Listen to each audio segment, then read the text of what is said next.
Halo teman-teman semua, Assalamualaikum warahmatullahi wabarakatuh. Ketemu lagi dengan saya Salwa Salsabila dari program studi pendidikan Bahasa Arab semester 5. Oke teman-teman, karena sudah memasuki jadwal ujian semester di pekan ini, nah saya di sini mau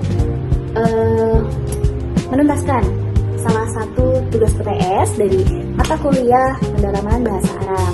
Nah kebetulan tugasnya itu disuruh untuk menyampaikan materi yang sudah beberapa pertemuan disampaikan. Nah kita suruh memilih salah satu materi. Nah kebetulan di sini Salwa itu mau ngambil materi tentang bahasa Arab MI kelas 1 gitu, pendalaman bahasa Arab di Madrasah Ibtidaiyah kelas 1. Nah kebetulan dosen pengampunya itu adalah Bapak Dr. Andes Haji Tubagus Abdul Hamid MAG.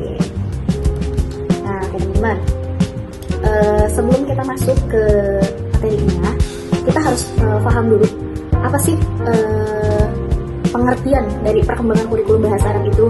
Nah, jadi secara sederhana, perkembangan kurikulum bahasa Arab itu adalah proses memperbaiki atau menyusun kembali kurikulum yang sudah ada agar lebih sesuai dengan perkembangan zaman. Gitu. Jadi, menyesuaikan dengan kebutuhan peserta didik, terus perkembangan zaman. Dalam konteks bahasa Arab, biasanya perkembangan kurikulum itu berarti membuat rancangan yang dimana pembelajaran itu tidak hanya menekankan hafalan, tapi membangun sebuah kemampuan untuk berbahasa yang kompetitif ataupun yang menyenangkan. Nah, dalam Madrasah Ibtidaiyah kelas 1 ini, jadi fokus pengembangan kurikulum itu bukan hanya untuk membuat siswa fasih berbicara bahasa Arab, tetapi supaya mereka pun lebih mengenal, menyukai, terus terbiasa mendengar serta memahami bahasa Arab itu sendiri gitu, dalam konteks yang sederhana. Nah, selanjutnya ada prinsip-prinsip perkembangan kurikulum bahasa Arab di Madrasah Ibtidaiyah. Nah, dalam pengembangan kurikulum bahasa Arab untuk anak kelas 1 itu ada beberapa prinsip yang harus diperhatikan. Yang pertama itu sesuai dengan usia tahap berpikir anak. Yang kedua itu ada bersifat komunikatif dan rasa senang belajar. Yang ketiga ada menumbuhkan minat dan rasa senang dalam belajar. Yang keempat adalah terpadu dengan nilai-nilai Islam. Nah, sesuai dengan anak usia dan tahap berpikir anak.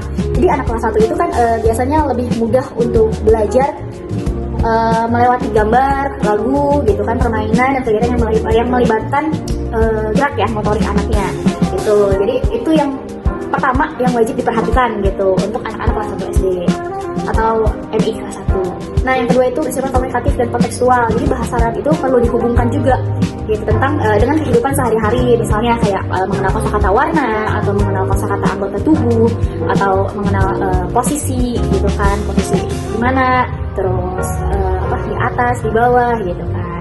Itu seperti itu. Terus yang ketiga ada menumbuhkan minat dan rasa senang belajar. Jadi tujuan awal itu bukan hasil akademik yang tinggi, tapi menumbuhkan rasa cinta terhadap bahasa Arabnya itu. Terus yang keempat ada terpadu dengan nilai-nilai Islam. Jadi bahasa Arab yang disampaikan itu anak itu bisa belajar, diutamakan belajar itu belajar adab, terus doa sederhana seperti doa mau makan, mau tidur gitu kan, mengucapkan salam, mengucapkan kalimat hamdalah ataupun basmalah. Nah gitu. Nah terus ada langkah-langkah pengembangan kurikulum bahasa Arab kelas 1.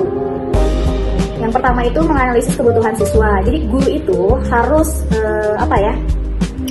harus mengetahui kemampuan awal si siswanya itu, baik dari lingkungan mereka ataupun bagaimana mereka itu belajar dengan nyaman. Terus yang kedua ada menentukan tujuan pembelajaran.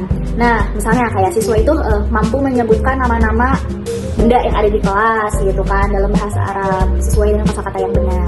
Terus yang ketiga ada menentukan dan menyusun bahan ajar atau materi ajar. Jadi materi itu dapat dimulai dari pengenalan huruf hijaiyah terlebih dahulu sebelum kita masuk kosakatanya. Jadi anak-anak itu dikenalkan dulu dengan huruf-huruf hijaiyah gitu kan. Alif seperti apa, ba seperti apa, ta seperti apa, sampai seterusnya. Baru setelah itu masuk ke kosakata atau benda-benda yang berada di sekitar anak-anak tersebut gitu, baik warna ataupun angka gitu kan, atau apapun yang ada di sekitar anak-anak. Terus yang keempat ada menentukan metode pembelajaran.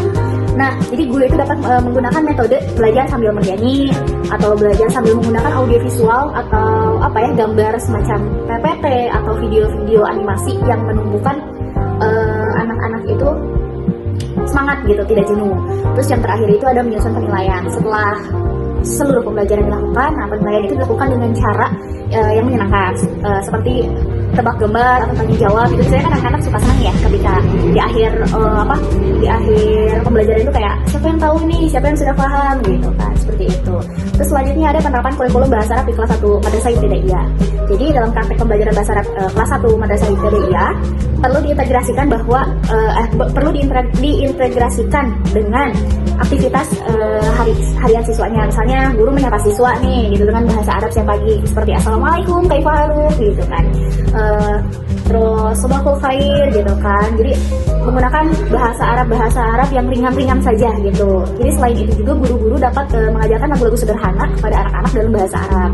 Nah, atau guru membuat permainan tebak gambar gitu kan dengan anak-anak menebak bahasa Arab. Atau misalnya sekolahku apa gitu bahasa Arabnya seperti itu. Atau mencakup kosakata seperti ustaz, ustazah gitu kan, terus kitab, terus koran gitu kan. Nah, jadi dengan hal-hal seperti itu anak-anak tidak akan merasa bosan gitu kan. Jadi senang belajar bahasanya gitu. Jadi mereka itu belajar sambil bermain.